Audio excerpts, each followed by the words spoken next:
First question is from Fit As Trucker.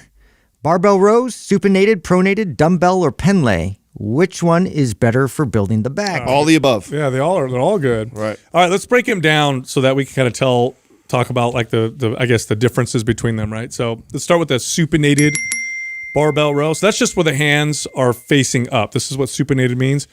Now the difference between this and a traditional barbell row overhand is that you're going to get a little bit more bicep involvement, and that rotating of the hands brings the elbows in closer to the body. So I noticed when I go supinated, I feel I can get more of a squeeze in my lats than when I use when I use the overhand grip.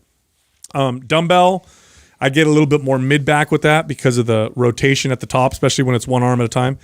Pen lay is more of a power move, and I don't typically teach that to anyone unless they're strong and stable in all of the other, traditional rows. Like I never had my everyday average clients do a pen lay row unless they were really consistent with me for a while. So that's kind of the breakdown of them, but they're all good. I taught pen lay rows pretty early to a client. I mean, I think a bent over row is, it's not the easiest exercise to teach somebody, and it does take some skill. So I would never start someone on a pen lay. I'd go dumbbell first, right? Yeah. No, I mean, you would go through, but once you understand how to do a bent over row pretty well, and you can keep if you can keep your back in a neutral spine, and if you can load a regular row and keep good form, then you could probably teach a pen lay row, which I love. You have to stabilize and brace and have really that good technique really down. But yeah, really, really good. Did you teach it? Would you teach it? Yeah. I did.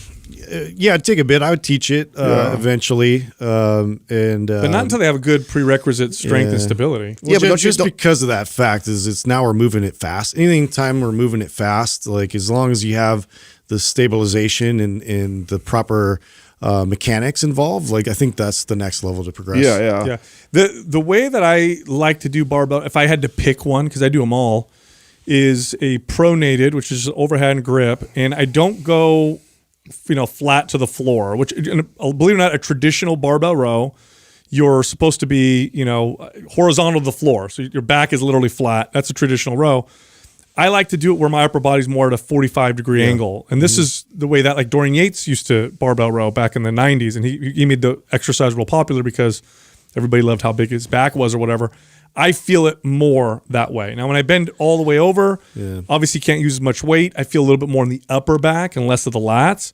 So I'll do that 45-degree angle one, and that's usually how I'll do my rows. Yeah, I've noticed when I row more almost all the way over. Yeah, I feel like I get a lot of lower back involved in there because the erector spinae has to stabilize in that position, and so I feel like a better overall back workout the further I'm bent over. But you're right, you can't row very much, but that's where the pen lay comes in. Like if you can do a pretty good, 225, let's say, of a bent over row all the way over, then you could shooting up 275 plus with the pen lay if you can hold that position that whole time. So I kind of get both that way. Yeah, or if your lower back is feeling it quite a bit and is a bit fried, I like to lean over the bench and get that kind of stabilized support so that way I can lift a bit heavier too if it's been taxing, like I did deadlifts, previous to that. But yeah, I think they're all valid. Well, and this is just a great way of this is how you would, they all belong in your arsenal, I think. And I think you can just, maybe except for pen lay, right? Because it's an explosive movement. Yeah. That's the only one that, you bring up the point that